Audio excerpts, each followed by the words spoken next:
Em nome do Pai, e do Filho, e do Espírito Santo. Amém. Evangelho de Jesus Cristo segundo São Lucas.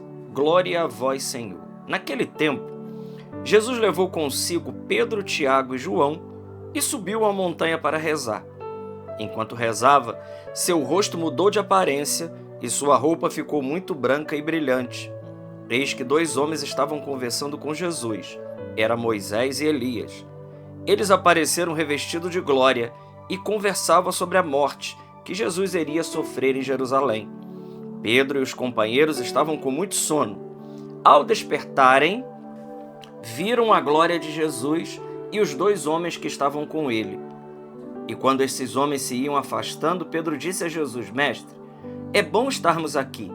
Vamos fazer 3 tendas, uma para ti, outra para Moisés e outra para Elias.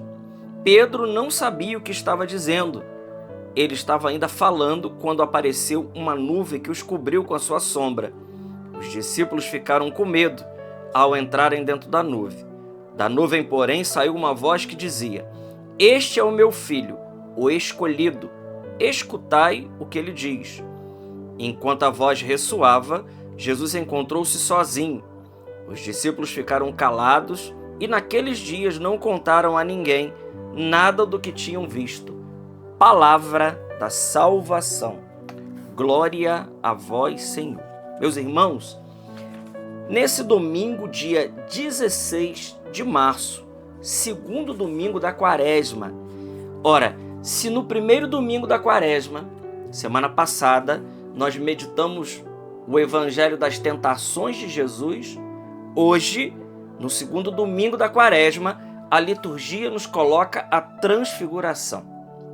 E por que a liturgia nos apresenta esse episódio da transfiguração exatamente no segundo domingo da Quaresma? Esse evangelho, hoje narrado por São Lucas, porque estamos aí vivendo o ano C, então estamos no evangelista Lucas, ele é cheio de significado. Ele traz para nós muitas coisas maravilhosas que estão escondidas dentro desse evangelho. Primeiro diz aí que Jesus levou consigo Pedro, Tiago e João. Irmãos, é Jesus que escolhe aqueles que leva para poder contemplar a glória dele. Esses mesmos 3 aqui, que são os discípulos da intimidade. Pedro, Tiago e João, eles são os discípulos da intimidade. São eles que estarão também com Jesus lá no Getsêmani. Então vamos lembrar, aqui ainda não chegou o Getsêmani. Mas esses 3 aqui, que estão aqui agora para contemplar a glória do Senhor, eles também estarão lá vendo Jesus que sua sangue, a agonia de Jesus no Horto das Oliveiras. Esses 3 também são aqueles 3 que Jesus, quando entra na casa de Jairo, e que a sua filhinha lá de 12 anos está morta praticamente, e Jesus diz: Talita cum, menina, eu te ordeno, são os 3 que estão lá com nosso Senhor. Então esses 3 aqui, eles participam de muitas coisas com o Senhor. E por isso, nesse momento, Jesus leva os 3 para a montanha, para rezar. E aqui é interessante isso, né? Jesus, então, ele nos convida, ele me convida e ele te convida, querido irmão, a sair da multidão, a se recolher. Ora, isso aqui é muito significativo. Só vamos contemplar a glória do Senhor se nós nos recolhermos com o Senhor em oração. Jesus leva os 3 da intimidade, sobe com eles a montanha para rezar.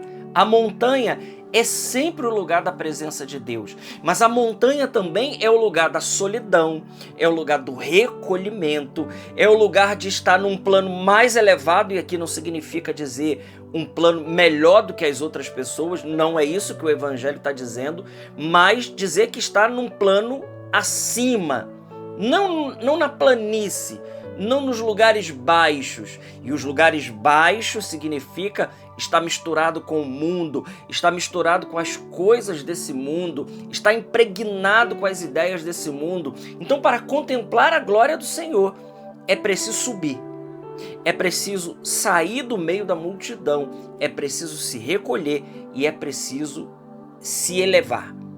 É preciso ir para um lugar mais alto.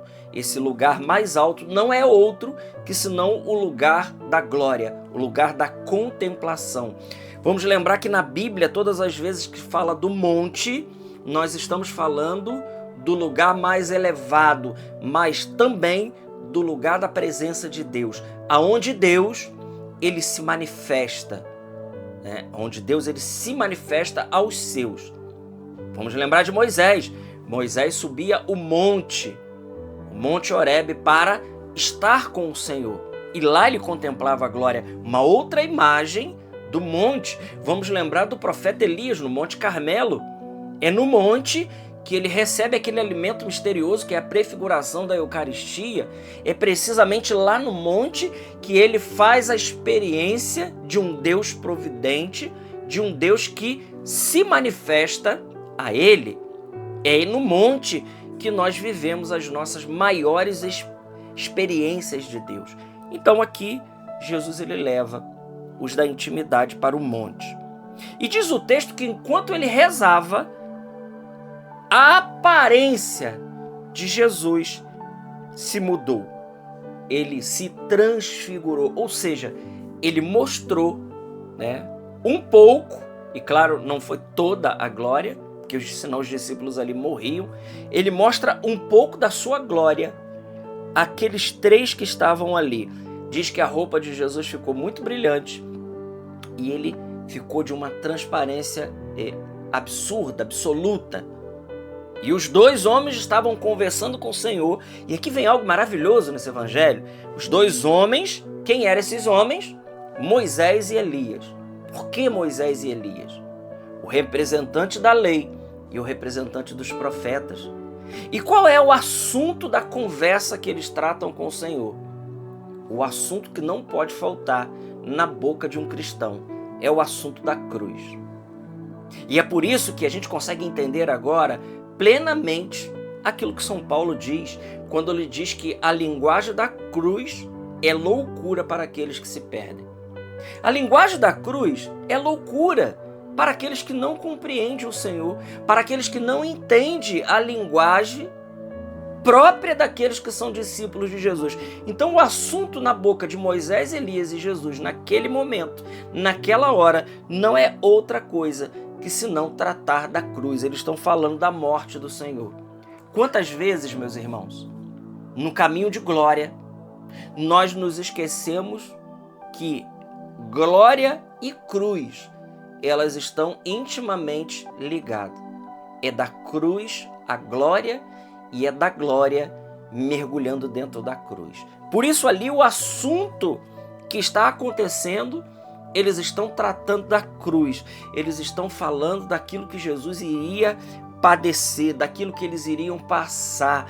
E olha, o texto é muito maravilhoso, que São Lucas ele traz detalhes. E aí diz aqui, Pedro e os companheiros estavam com muito sono. Ora, o que significa esse sono? Misticamente nós podemos olhar para esse sono e nós vermos toda a concupiscência, toda aquilo que é resultado do pecado original na nossa vida, que nos impede de contemplar a glória. Porque quando eles despertam desse sono, eles veem a glória de Jesus. E eles só veem a glória de Jesus de fato, né, quando eles despertam desse sono. E esse sono que pode ser muitas coisas, mas especificamente esse sono, ele trata daquilo que é próprio da nossa natureza carnal, próprio daquilo que é consequência do pecado original em nós. Muitas vezes não faço o bem que eu quero, eu acabo fazendo o mal que eu não gostaria de fazer. Então, como diz São Paulo, nós percebemos uma outra lei dentro de nós que nos impede de contemplar a glória de Deus. Esse sono que Aqui nós poderíamos colocar mais coisas nesse sono. Tudo aquilo que é do mundo dos sentidos, tudo aquilo que é simplesmente imanente, que é desse mundo, todos os apetites sensitivos, os prazeres, tudo isso, de alguma maneira, nos traz um grande sono que nos impede de contemplar a glória de Jesus. Então o evangelho de hoje, né, e com isso, Jesus aqui está dizendo, quando aparece Moisés e Elias, Jesus está dizendo, eu agora assumo toda a lei e toda a profecia. Jesus, então, ele é a plenitude de toda a profecia, de toda a lei, de toda a revelação. Ele está acima. E nós entendemos, então, o que diz a Constituição Dei Verbo sobre a revelação. Que Jesus, ele é a plena revelação do Pai. Em Jesus, diz lá Dei Verbo, o Pai disse tudo. Tudo. Então, a eloquência desse episódio da transfiguração quer colocar para mim e quer colocar para você alguns pontos muito claros, meu querido irmão, minha querida irmã. Então, vamos aqui por pontos, né? E aqui a gente vai encerrando. Primeiro ponto, recolhimento, intimidade, montanha, sair da multidão para poder experimentar a glória de Deus. Depois, despertar do sono que nos impede de ver essa glória. Então, essas duas coisas. E, não menos importante, a linguagem da cruz, ela não pode faltar na vida do cristão. Então, nesse segundo domingo da Quaresma, peçamos ao Senhor que nos dê a graça de um recolhimento maior, de um recolhimento de intimidade, que não tire dos nossos lábios nem da nossa vida a linguagem da cruz e que também nos faça, né, despertar desse sono que tanto nos atrapalha. E aqui fica a reflexão, o que te atrapalha a contemplar a glória do Senhor? Glória ao Pai, ao Filho e ao Espírito Santo, como era no princípio, agora e sempre. Amém. Salve Maria Imaculada.